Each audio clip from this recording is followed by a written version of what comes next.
Hey everybody, welcome to Horror Face Off. I'm your host, Jason, and on today's episode, we get a little bit weird. We dive into one of the most twisted minds in horror, David Cronenberg, on a special Cronenberg episode, The Fly versus Videodrome.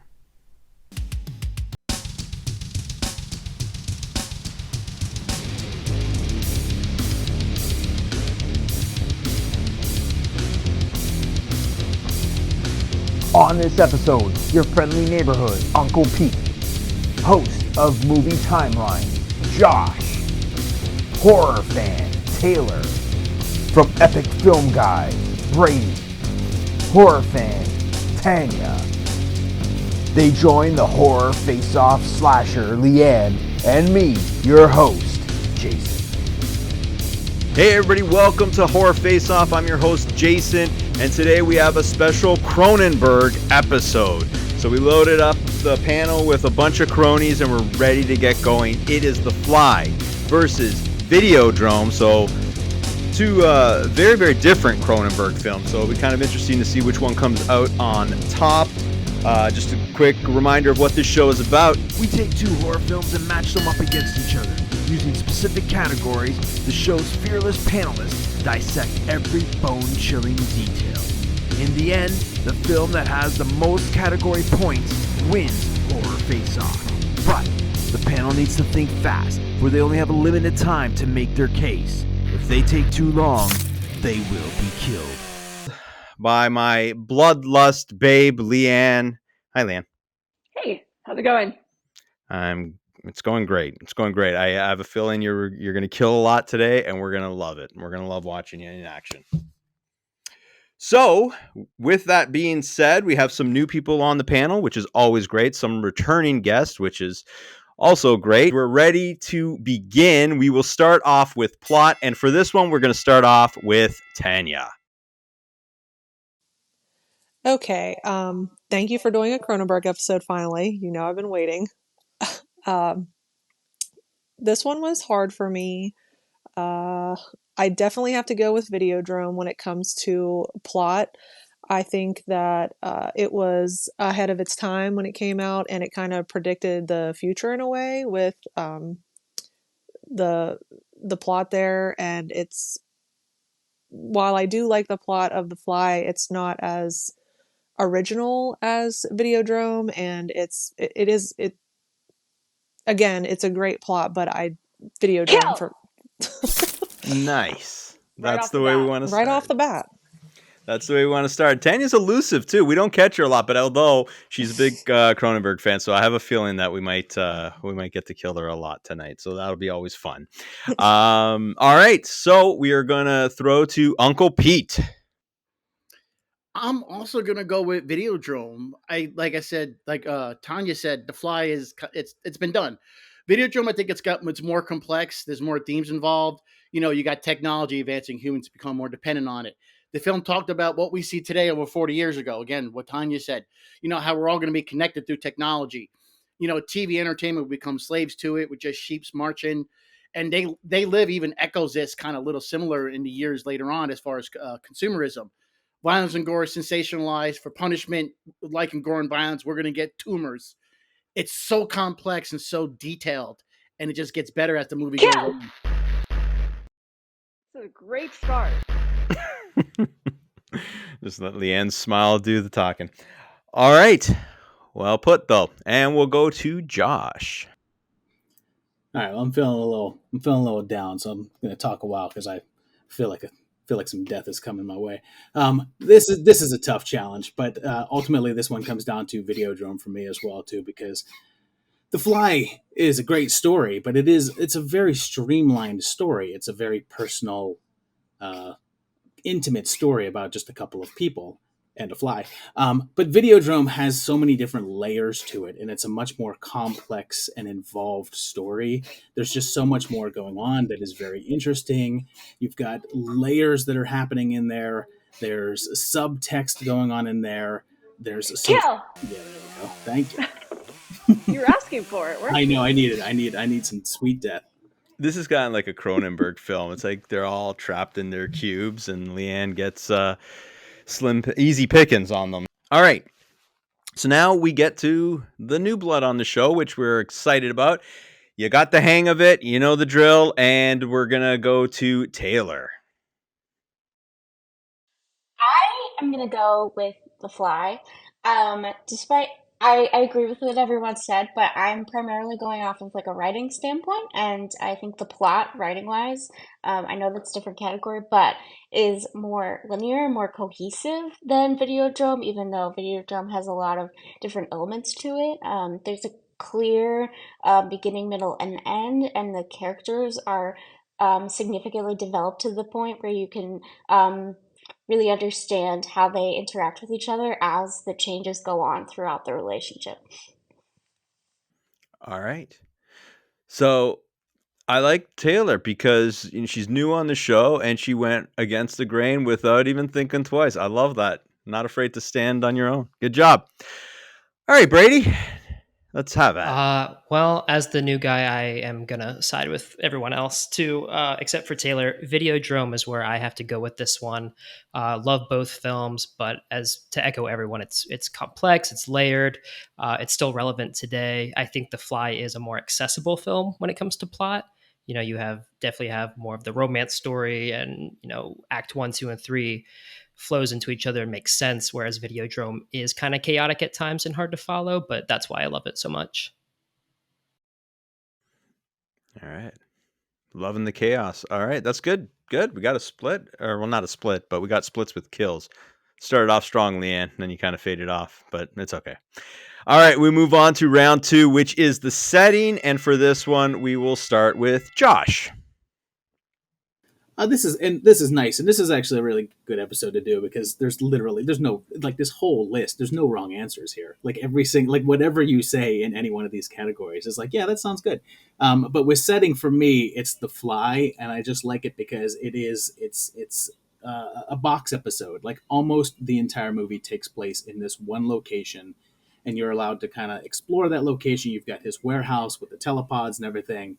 And it's just much more. And again, The Fly is an intimate, comfortable movie, and you've got this intimate, comfortable setting, and having it all just be Yeah. mostly. I love it. He's not afraid to die. No, I welcome it. Like I said, you're on the show. You might as well speak your piece, right? Yeah. Okay, let's go with Uncle Pete. I love the isolation you get in The Fly. You got the isolation of the pods themselves, the isolation of Seth's apartment. You feel isolated. You're trapped with this man. He couldn't escape the fly in the pod. He can't escape this transformation. You're isolated in that apartment. He can't escape anything. It's just like what Josh said, it's intimate, but it's intimately terrifying that you cannot escape what's happening and you're there with him the whole time. And even at the end, Veronica can't escape her pregnancy. So I just have this whole feeling of isolation throughout the entire film. It's just all tied in one little bow, and it feeds so well. Yeah. Tied that in a bow. That was loud. I think you reverberated there, Leighanne. That's all right. Nice. Okay, so Taylor, you ready to go? Okay, so I went with Videodrome because of the set itself. The set is such a huge part of the actual plot of what's going on. The TV set comes alive, the different pieces of the set come alive, and I think going through the different parts of the setting increases your idea of what is real and what's not, and you don't know. And so the setting is a big part of like how the actual film operates.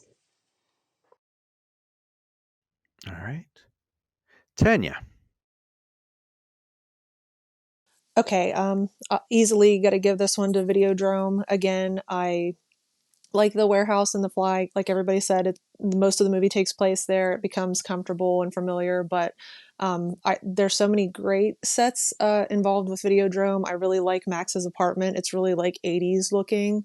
Oblivion's office, the homeless shelter. I think that the different places we visit in that movie like contribute to, like, it's almost like you're popping in a different videotape for these different like locations, and I think it just is part of the movie in that way. I have Canada wrote down just for both, just Canada. Too. Nice. All right, and finally in this category, Brady. Yeah, for this one, I have to go with The Fly. I do like the dinginess of Videodrome, but there's something about the apartment for Brundle where it's just this dark layer almost. And like Mia said, it is that homage to the original, and that really ties it in for me. But it's so creepy being in his apartment that whole movie, and I know I'd be freaked out if I was there. All right, not bad. Okay, so we move on to filmmaking, and this one could be interesting. All right, and for this one, we will start off with Uncle Pete. This is a tough one. Again, no wrong answer, but I'm going to give the edge to The Fly. You get that slow transformation of Seth into Brundle Fly. Not just his physical transformation, but his mental metamorphosis as well. You see him mentally starting to deteriorate. They would use close-up shots on Seth and Veronica to really sell their emotions.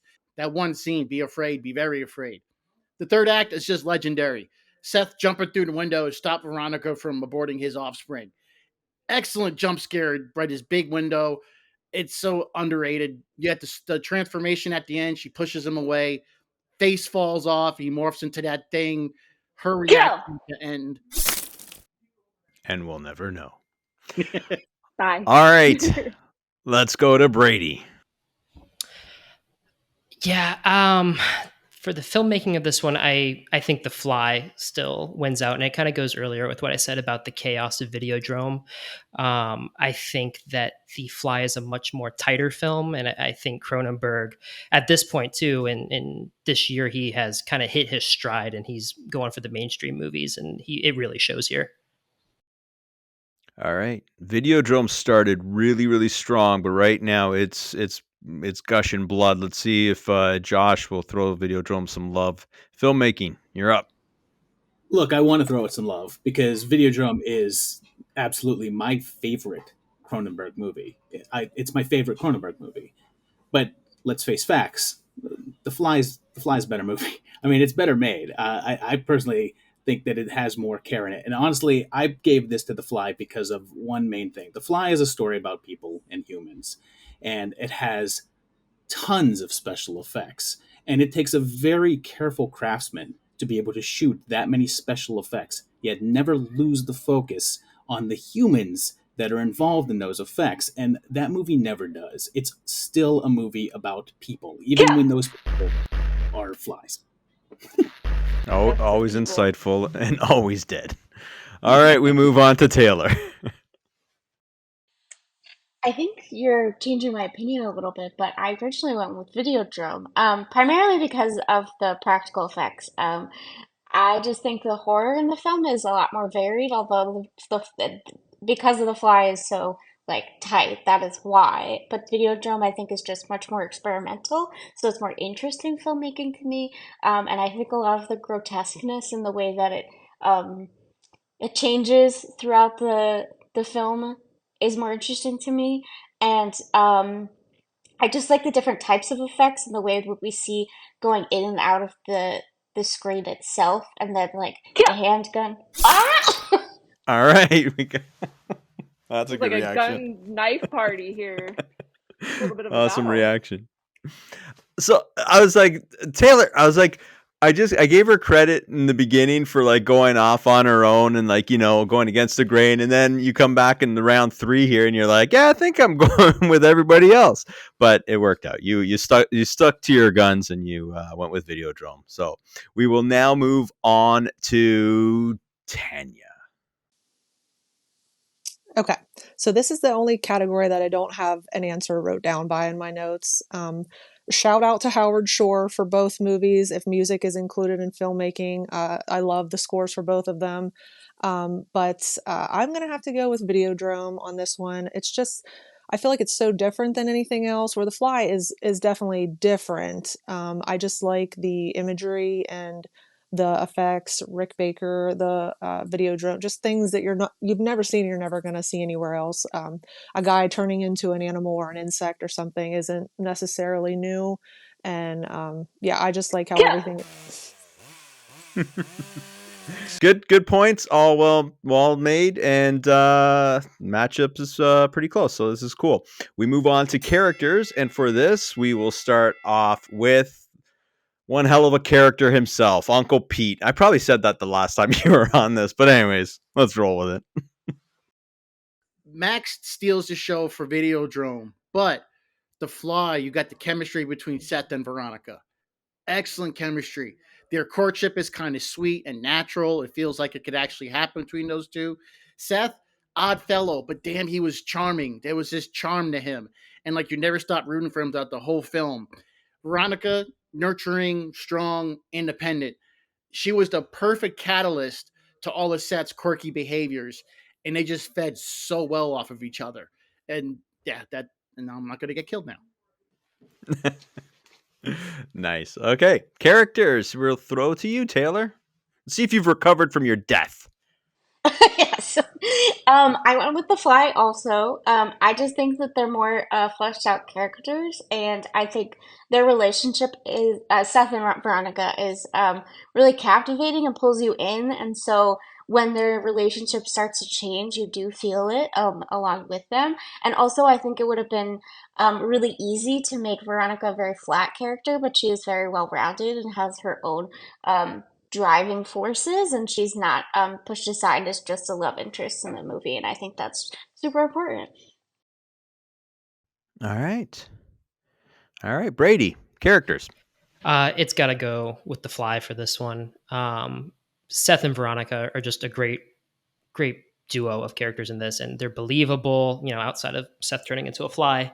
But their love story is romantic and tragic, and it also helps that they were falling in love in real life at the same time, Gina Davis and Jeff Goldblum. And I think that chemistry is real and palpable when you watch the movie. And Max is great in Videodrome, but doesn't touch what goes on here in The Fly. All right. Leighanne's getting cold now. Let's go. Let's throw her Josh. Josh will get her going. Oh, I'm gonna die. Yeah, this was the easiest category here because this is 100% The Fly. You've only really got 3 characters in this movie, and everyone has already said just how great that your 2 leads are. But let's not forget about Stathis, the side character, the sort of romantic cuckold guy who's a prick, who's kind of a jerk, but you end up kind of liking him because he's actually a much more in-depth character than he's just like, it's just not, oh, he's the jerky ex-boyfriend. No, they actually gave him some depth and some interest, and at the ending of the movie, he ends up becoming sort of like the more heroic character of the group. Yeah. There we go. You're a hero to me, Yes. All right, she's back on track. So let's move on to Tanya. For this one, I'm going to go with The Fly too. There's a lot of cool characters in Videodrome, but I like like everybody said, the connection between the 2 leads.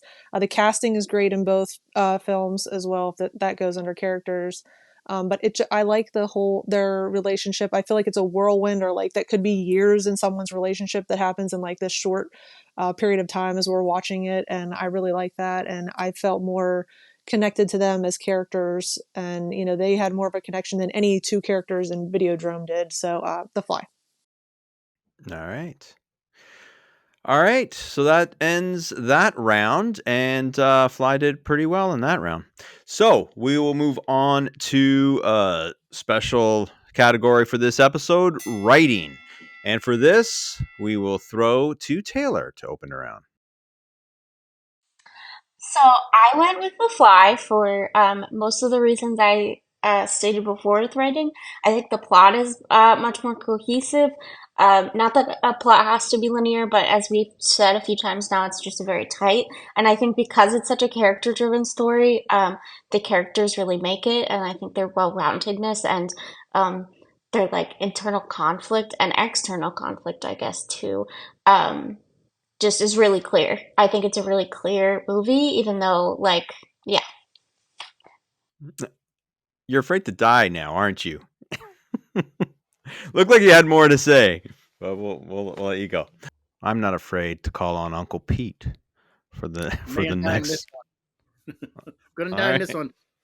The Fly, because you can't help but feel sorry for Seth. He's going through this horrible mutation.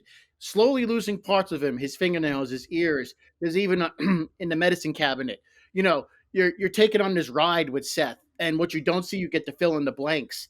And when a horror movie pulls that off, there's a higher chance you're going to have a greater impact on the audience as far as the scares.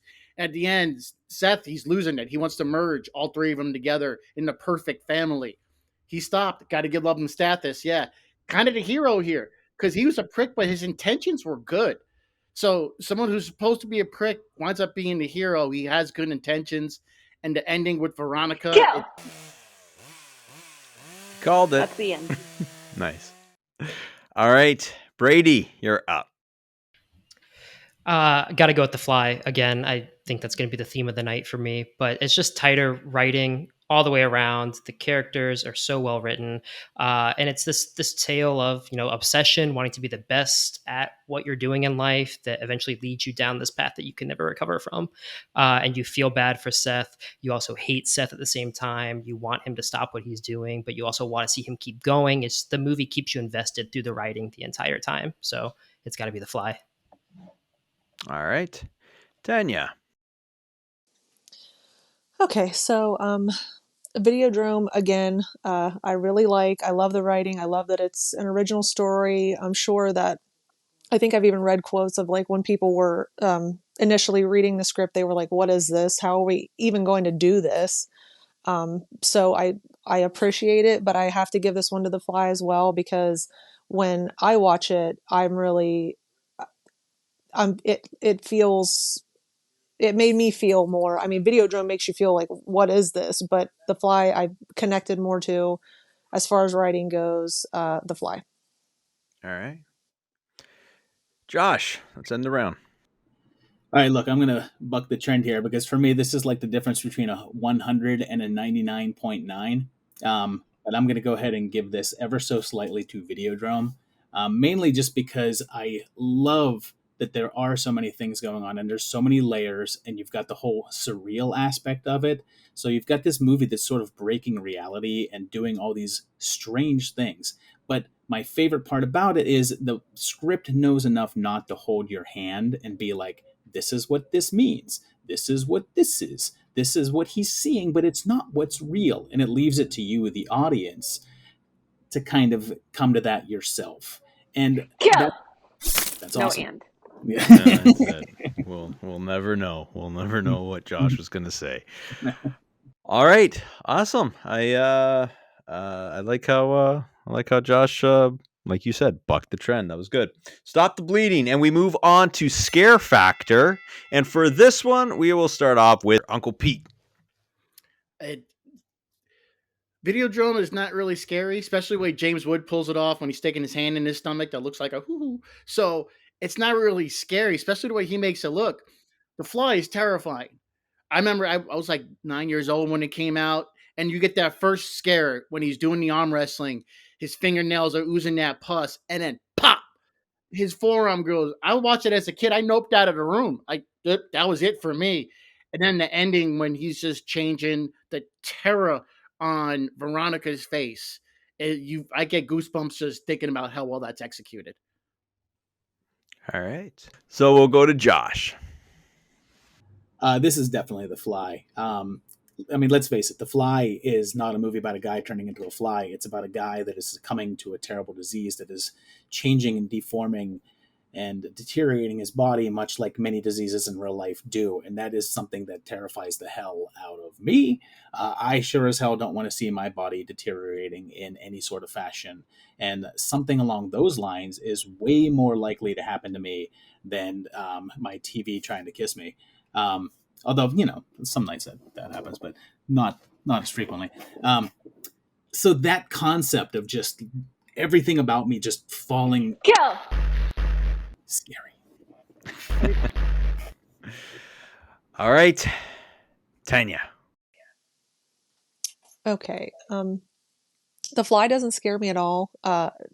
The parts with like Ronnie and the scene where she has a baby fly thing, or even just the fact that she has something inside of her that she doesn't want there, scares me a lot. That portion of the movie does, but otherwise, it's the whole theme of the movie doesn't scare me. Where Videodrome does.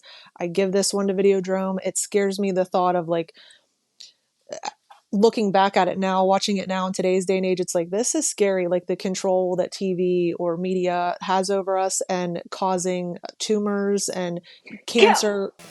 It's scary. You're right. All right, Taylor. I agree with everything that Tanya said, and I'm gonna go with Videodrome. I have done sorry. I just think the idea of like violence in TV and becoming real is very scary to me too, and just like the obsession with it, and a lot of the implications of like what happens when men are too attached to that, and what does that mean as like women, and how does that affect women? Because that's what I get out of Videodrome, and that's why it scares me so much. Yeah, I think it's just like the overall themes that scare me more than the ones that are in The Fly. Kill. Oh, buzzer beater. So gotcha. All right, I'm not going to argue with Leighanne. I never win those.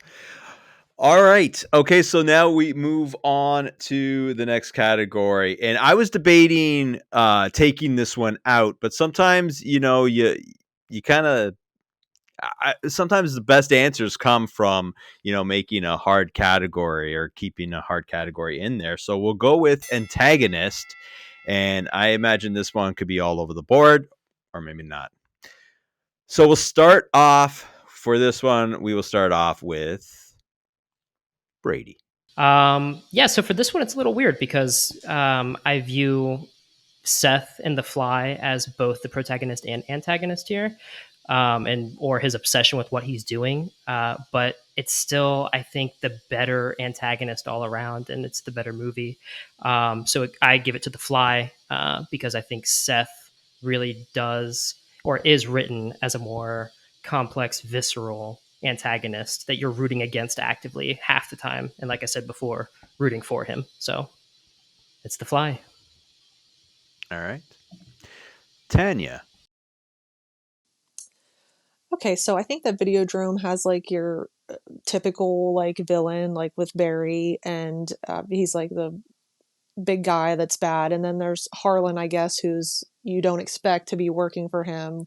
Again, kind of like your typical bad guy, but in The Fly, Seth is not the bad guy, and still, even when he is kind of the antagonist, you still don't feel like you're still rooting for him, even though he's kind of transformed by the end of the movie into the antagonist of the film. I have to give it to The Fly. All right. Taylor. I think for the same reason that everyone has said so far, I'm also gonna go with The Fly. I like when there's a protagonist, antagonist. And yeah, I even still felt myself rooting for him at the end. And I think that's just like the big major theme of the movie is whether or not like what you think about this one person. And that's very interesting to me. All right. Josh.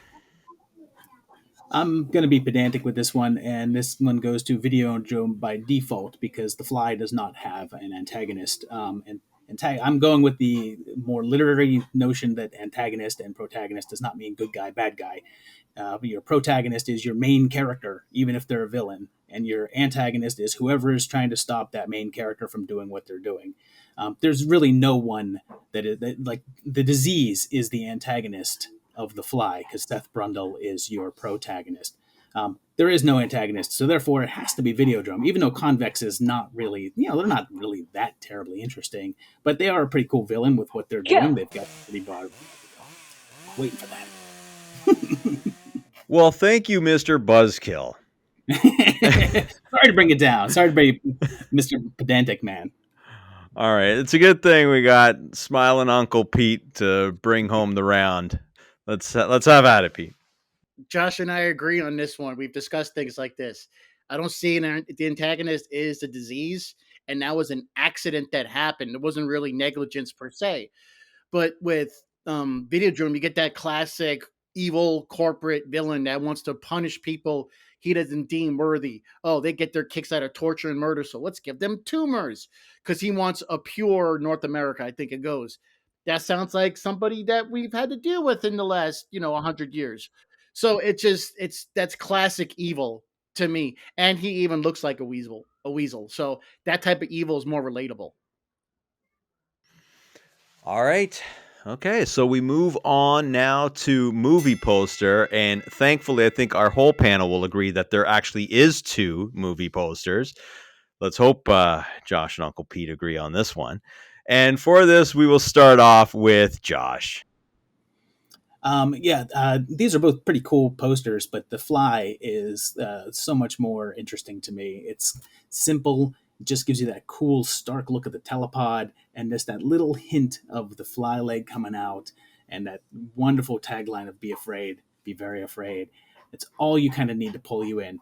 Videodrome's a little bit more abstract. I mean, it's cool and all, but I don't feel like you're getting the vibe of what the movie is from that poster. You're not looking at that poster and being like, "Oh yeah, that's what this movie is." Whereas when you Fly, you're looking at it, you go, you know exactly what you're gonna get. How much longer do I have to go to hit 40 seconds? Kill. Wow. Thank you, thank you, thank you. I'm going for a perfect guild night. Oh, you're going for okay. I was gonna say just a reminder. All right, we move on to Taylor. I'm gonna go with Videodrome. I just really like the poster. I primarily just really enjoy not enjoy exactly, but I really like Debbie Harry's like face on the poster. I think it's like really telling of like not exactly what the movie is, but we know it's surrealist, and the poster itself is surrealist, and it is like the screen that he is being sucked into. And yeah, I don't know. I don't have much besides that. I just really like the poster. Cool. I don't think many people will have any issues with enjoying Deborah Harry, so we'll keep that one. Uncle Pete.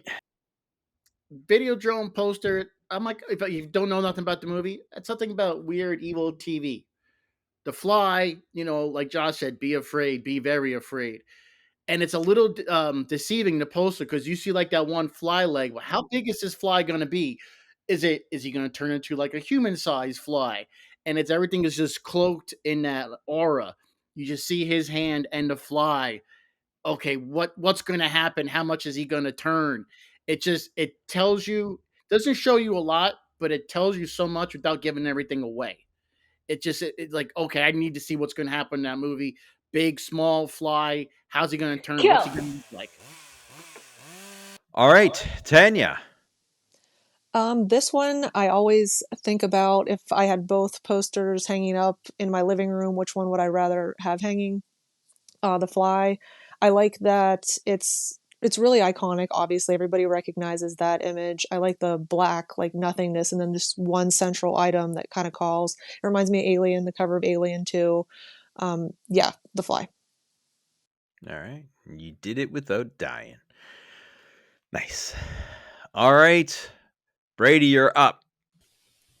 Movie poster. I've been The Fly the whole time. I got to go with Videodrome for this one, just because it is a little outlandish to me. And I love The Fly poster, but Videodrome. I know he's not really falling, but it kind of gives me that sense of when you're having a dream and you fall out of like an airplane or fall off a cliff or something, and then just wake up like that. That's what I think of whenever I see that poster, and it elicits a stronger feeling for me, and so I do enjoy seeing that one more than I do the Fly poster. All right.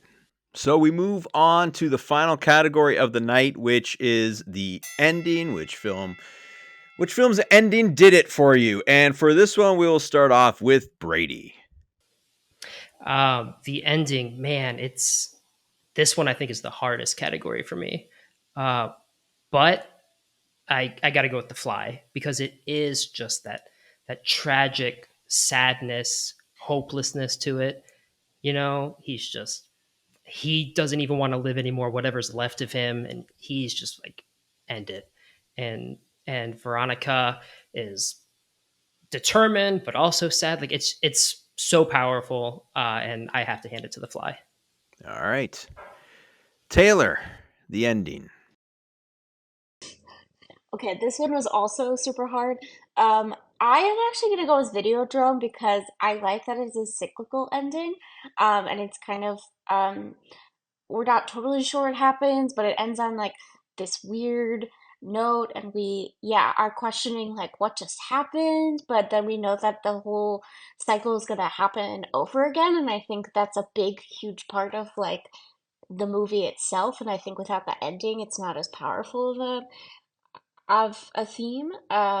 Yeah, just like the cycle of violence, I think is yeah. All right. She turns off her mic just in time, Leighanne. I see you. I see you. You've 2 been. seconds. Oh man. All right. Well, we'll give this one to you, Josh. You're up. What a great pair of endings. Both of these movies have great endings. They're fantastic. Long Live the New Flesh, great ending. But I'm giving this one to The Fly because honestly, is there a more heartbreaking finale in all of horror? Is there a movie that the character kills the villain of the movie and yet you are heartbroken? Like that sad whimpering noise that it makes as it's pulling the gun up to its own head. How do you not feel like completely bought into that? It's a phenomenal ending, and it's Kill. one that just is. That's how I wanted to end. You're dead, Josh. You're dead. You're I know, dead. perfect The most perfect dead. score. All right. All right. Well said. Okay. So, Uncle Pete. This was my easiest category. The Fly.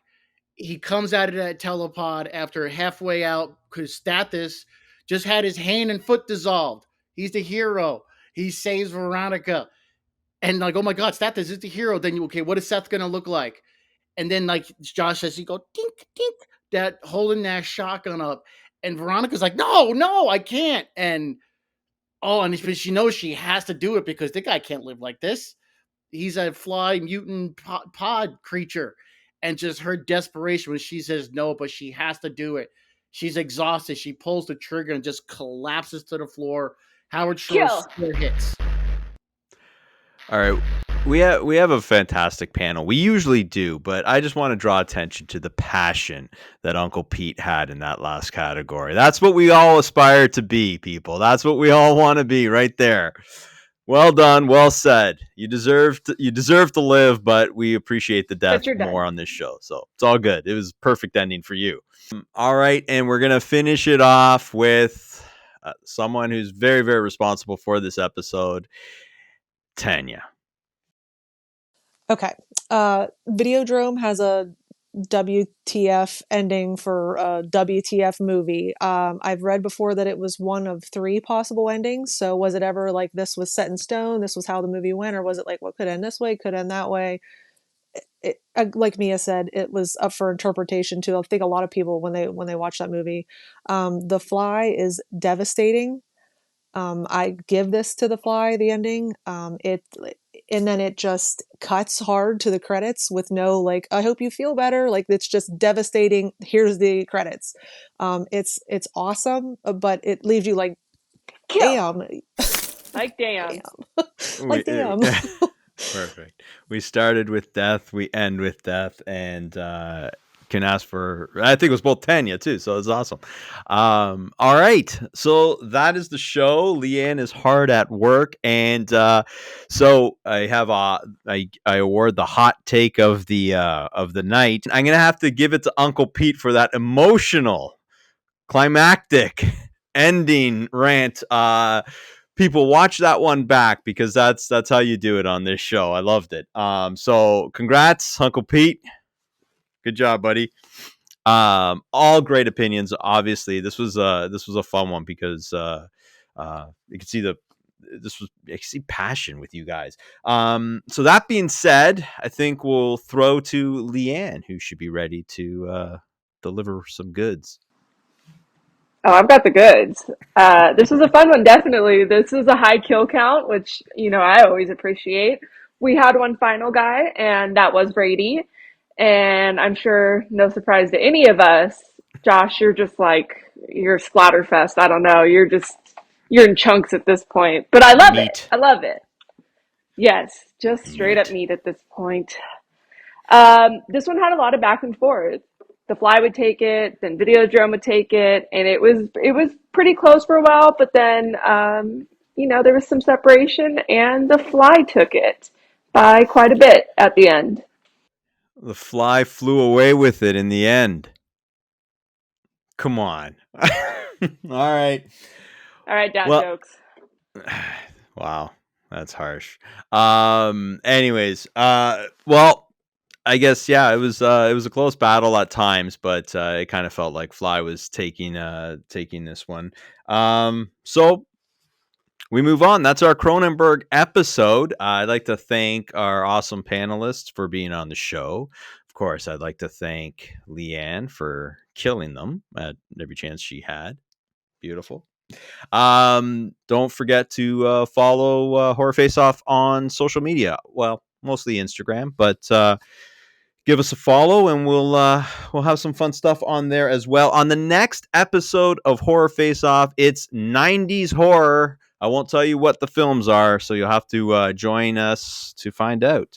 And we'll see you on the next episode of Horror Face Off.